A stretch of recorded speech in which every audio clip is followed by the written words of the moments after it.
了很高的期望，充分体现出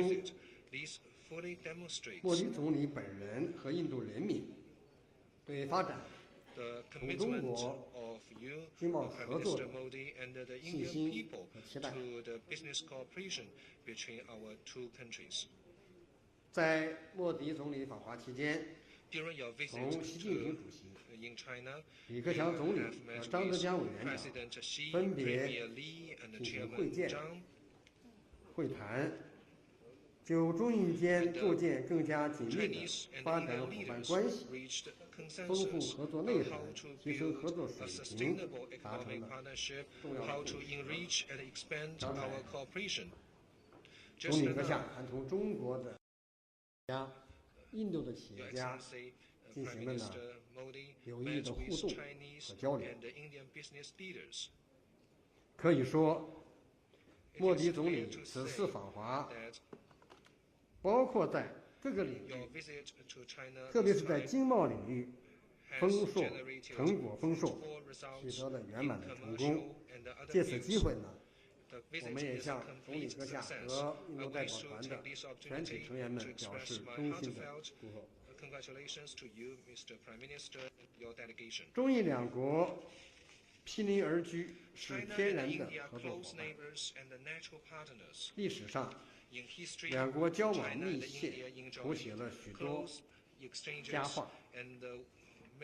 圣雄甘地曾说：“中国和印度是同舟共济，患难与共的同路人。”中国的高僧法显玄奘西天取经，天竺鸠摩罗什和达摩祖师富集东来，就是千百年来中印友好交往的典范。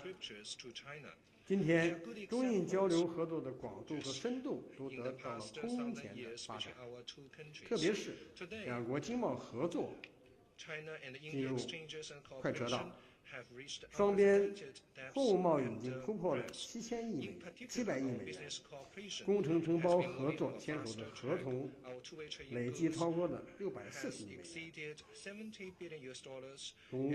中印企业在电力、交通、信息、医药等领域的合作发展势头良好。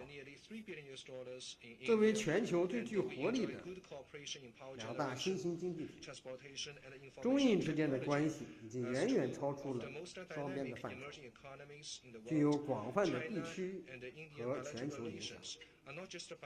中印两国加强合作潜力巨大，不但将造福两国25亿人民，也将有力地带动亚洲乃至世界的经济增长。我们应当携起手来，坦诚相待，努力实现两国的和平发展、合作发展、互利发展、包容发展，构建中印的命运共同体。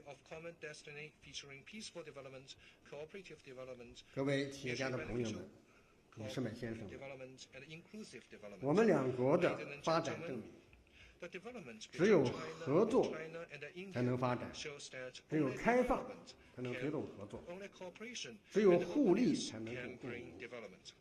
中国30多年来的快速发展的一条基本经验就是改革开放，在自身得到发展的同时，也让参与中国经济建设的外资企业获利获益。我们很高兴地看到，印度在莫迪总理的带领下，正在推进改革、扩大开放。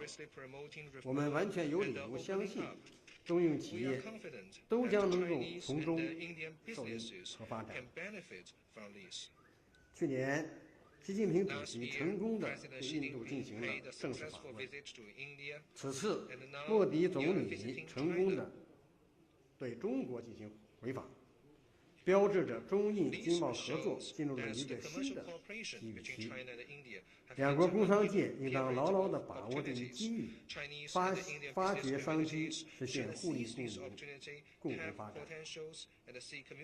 中国改革开放的总设计师邓小平先生曾经说过：“真正的亚洲世纪是要等到中国、印度和其他一些邻国发展起来才算到来。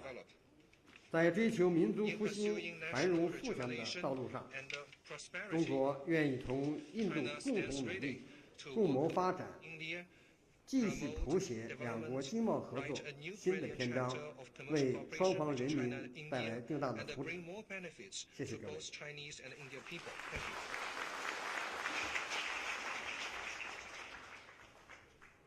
谢谢高虎城部长。女士们、先生们、朋友们，现在我们以热烈的掌声，恭请印度共和国穆迪总理阁下发表演讲。Prime Minister Modi to give a speech.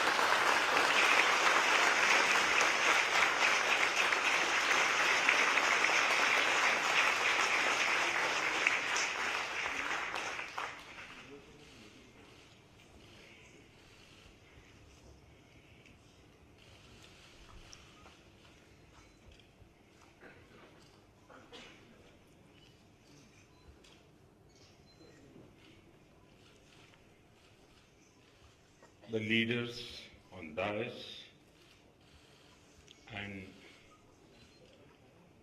the delegates from the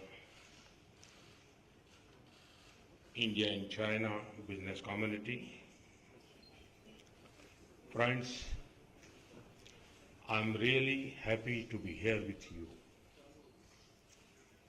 Before coming to this forum, I had every detailed discussion with the CEOs of major Chinese companies. I'm sure our interactions today will lead to benefits to the people and business of the two countries. Along with me, a number of officials and prominent Indian CEOs are also present here. As you know, China and India are two great and old civilizations of the world. They have provided many lights of knowledge to the entire human society. Today, together, we represent more than 1/3 of the global population. India and China have a common history of 5,000 years and a common boundary of over 3,400 kilometers. 2,000 years ago, at the invitation of the Chinese Emperor Ming, 2 Indian monks came to China. They brought many Sanskrit scriptures on 2 white horses.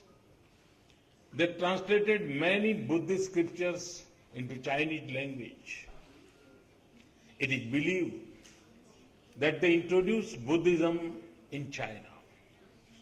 The king built a temple in honor of this event. The temple is popularly known as White Horse Temple. The temple then increased in importance as Buddhism grew within China and spread to Korea, Japan, and Vietnam. The serenity of Buddhism in Asian countries is the seed of their success. I strongly believe that this century belongs to Asia, and Buddhism will be a further unifying and catalyzing force among the Asian countries. Your famous scholars like Faxian and Sewenjang have taught many secrets of Chinese wisdom to Indians. In addition, they discovered many secrets within India itself. Sewenjang had visited my own hometown in Gujarat. From his works, We know today that there was a Buddhist monastery there. When Samanjang returned to China, he brought with him Sanskrit scriptures and books of wisdom. The traditional system of medicine of the two countries based on natural elements also have a lot in common.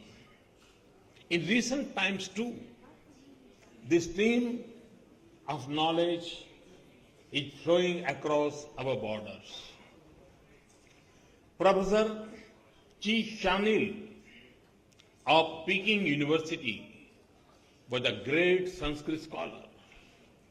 He spent most of his part of his life in translating Valmiki's Ramayana into Chinese. Indian government has honored him by bestowing prestigious award in 2008. More recently, Professor Chin Ting Han has translated Tulsi Ramayana into Chinese. Translations of Bhagavad Gita and Mahabharata are also popular with Chinese people.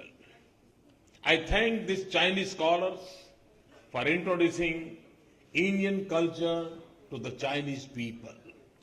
Friends, India has always been a knowledge society.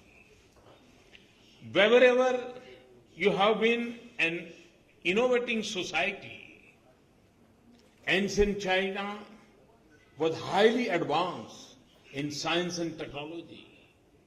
Like Indians, the Chinese, they too sailed to Americas and distant corners of the world in their ships. They had the marine compass and gunpowder. But I must add that during this time, Indian astronomy and mathematics were quite popular in China. Indian astronomers were appointed on the official boards set up to prepare calendars. The Indian concept of zero and that of 9 planets have been helpful in discoveries in China.